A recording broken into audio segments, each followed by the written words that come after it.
Let's be real. Batman has a plan for everything. We all know Italiano. He's got a contingency to neutralize every single member of the Justice League.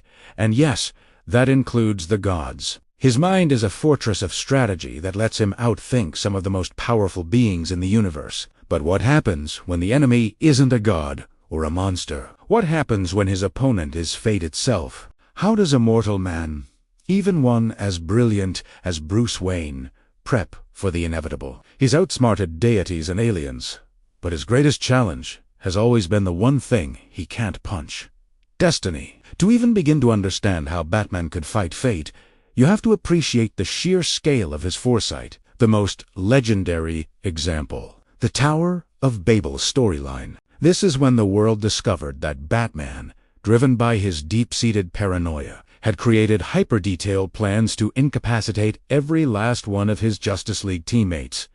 For Superman, this wasn't just about having kryptonite in his pocket. It was a synthetic, custom-made red kryptonite designed to overload his powers to the point of agony. For Wonder Woman, he devised a psychological attack trapping her in a virtual reality battle so intense her warrior spirit would not let her surrender, forcing her towards complete exhaustion. For the Flash, a specialized device designed to disrupt his connection to the Speed Force.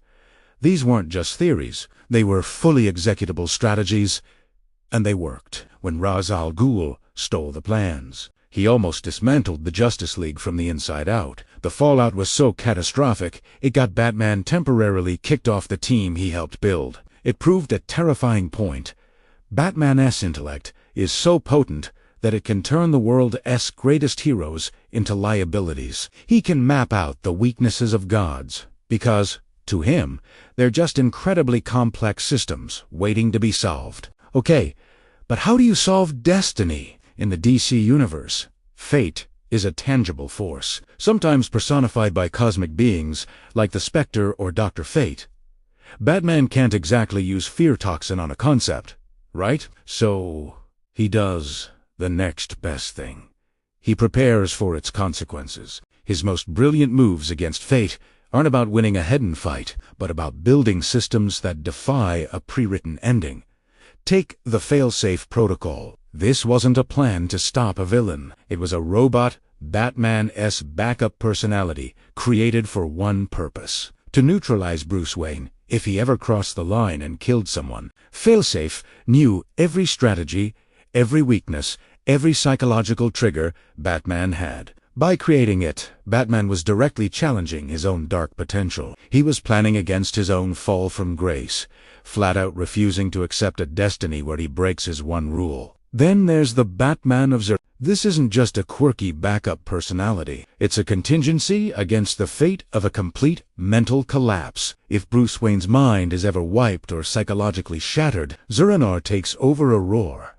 More brutal version of Batman designed to survive an attack on his very psyche. He literally planned for his own sanity to be annihilated and built a failsafe to ensure that Batman, in some form, would always endure. For all his genius, Batman is still a man.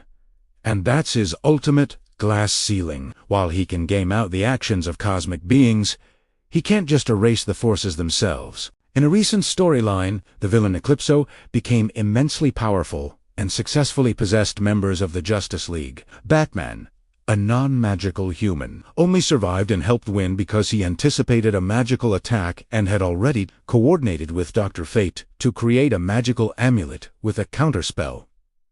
He didn't overpower magic. He used logic to find a magical solution. But his own plans can be his undoing. The Tower of Babel incident proved that his paranoia can be turned against him, poisoning his relationship with his closest allies. His official contingency plan for himself, should he ever go rogue, was simply the Justice League, a plan that hinges entirely on the trust he so often struggles to give. This is his central conflict. The same drive to control every outcome is what makes him so effective, but it's also what isolates him and breeds new dangers. He can't plan for every variable, because he himself is often the most unpredictable one.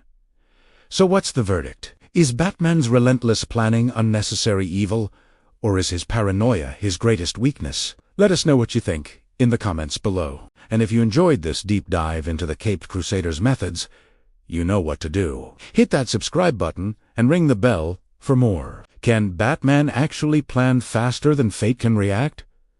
The answer isn't a simple yes or no. He can't stop the sun from rising, and he can't prevent a cosmic decree. But Batman's entire life is an act of defiance against fate. It's one man's rebellion against the destiny that was handed to a little boy in a dark alley. Every strategy, every gadget, every contingency is his way of screaming back into the void that he refuses to be a victim of circumstance. He might not be able to outrun fate, but he damn sure forces it to play on his terms. He builds so many walls and escape routes that he creates his own kind of inevitability, proving that while destiny might write the story, a brilliant, stubborn mortal can still edit the hell out of the script.